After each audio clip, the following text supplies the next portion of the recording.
Assalamualaikum warahmatullahi wabarakatuh. Halo semuanya, perkenalkan nama saya Novelia Saliha dengan NIM 2304046, program studi bisnis digital dari Universitas Yatsi Madani.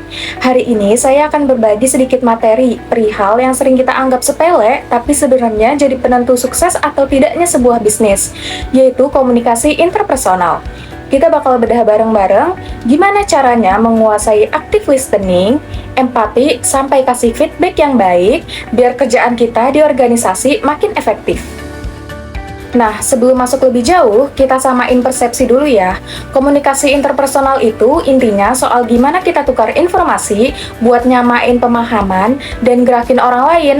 Aku bakal kasih contoh kalau di posisi manajer, komunikasi itu punya 3 fungsi vital, yaitu artikulasi gagasan.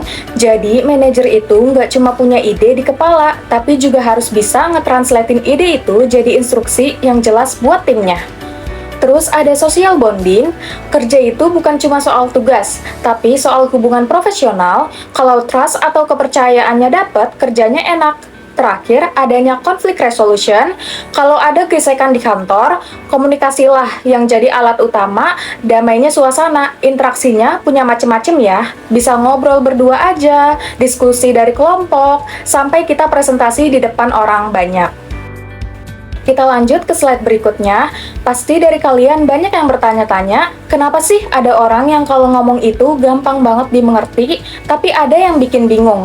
Itu karena ada 4 elemen arsitektur yang harus sinkron. Kita butuh klik di antara si pembicara dan pendengarnya. Terus pesan kita nggak cuma lewat kata-kata, tapi lewat nada bicara dan gestur juga.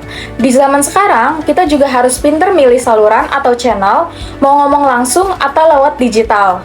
Dan yang paling penting adalah feedback. Biar kita tahu, nyambung nggak sih apa yang aku maksud sama yang apa kamu tangkep? Nah, selanjutnya kita masuk ke poin yang paling seru, yaitu active listening. Teman-teman, mendengarkan aktif itu beda ya sama sekedar dengerin suara. Ini tuh proses mental. Kita hadir 100% buat lawan bicara kita. Tujuannya apa? Biar kita nggak salah paham. Jangan sampai teman-teman kita ngomongnya A, kita nangkepnya B, gara-gara kita nggak fokus nyimak maknanya. Nah, selanjutnya yaitu ada 3 proses active listening. Gimana sih caranya biar kita bisa menjadi pendengar yang aktif? Yang pertama itu ada attending. Kasih perhatian penuh, taruh HP-nya, liatin lawan bicaranya.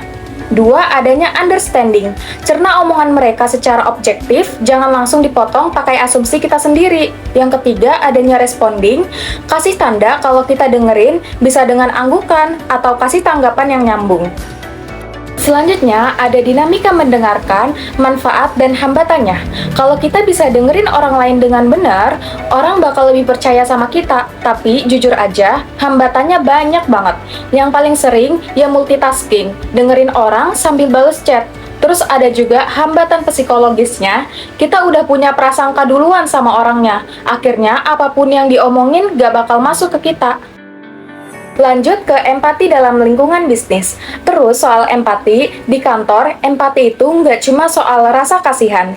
Ada sisa logisnya juga atau kognitif, yaitu kita coba mikir, kalau aku di posisi dia gimana ya?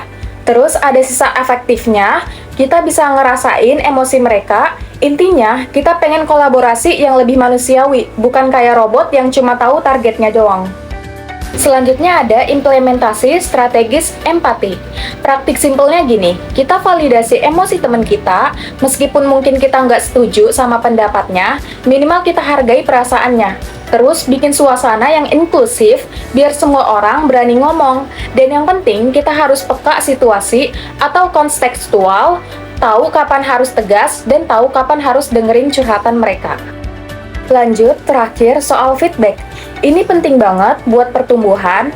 Feedback yaitu ada yang kelihatan omongan atau verbal, ada yang kelihatan dari ekspresi muka atau non-verbal. Tapi ingat, feedback yang oke itu harus spesifik dan konstruktif. Fokusnya ke gimana cara perbaiki kinerjanya, jangan malah nyerang pribadinya. Kritik itu harusnya membangun, bukan menjatuhkan satu sama lain. Selanjutnya, jadi di kesimpulannya, kalau kita bisa gabungin pendengaran aktif, empati, sama feedback yang benar, kerjaan di kantor pasti bakal lebih lancar dan minim drama.